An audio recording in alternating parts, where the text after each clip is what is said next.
Right now, Chicago police say two people of interest have been taken into custody in connection to a murder that has certainly rattled the Norwood Park neighborhood.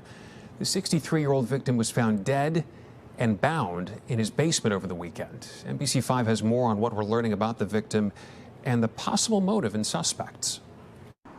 Days after a man was found murdered inside this Norwood Park home, a break in the case. I'm relieved that the family's hopefully going to get some closure. Chicago police announcing today that two persons of interest have been taken into custody in connection to the murder of a 63-year-old man identified as George Levin. The medical examiner's office says the victim died from multiple injuries of assault. You got a female caller that says she just found her brother tied up in the basement. She doesn't think he's breathing. They're attempting CPR. The discovery happened Sunday night near Olympia and Talcott. His neighbor right next door stunned. He's an architect.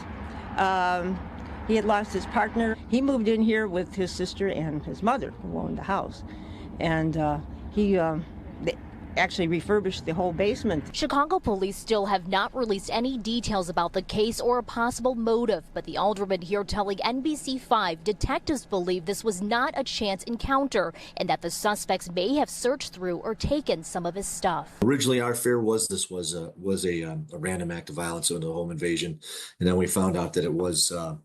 It was kind of a arranged meetup. NBC5 learned today that charges are anticipated in this case. Alderman Brian Hopkins, the chairperson of the Public Safety Committee, says the two suspects involved are believed to be undocumented migrants. But I know the state's attorney's felony review office is proceeding very carefully on this one, simply because of the status of these two individuals as undocumented migrants. It's created a lot of additional interest into the implications of this case.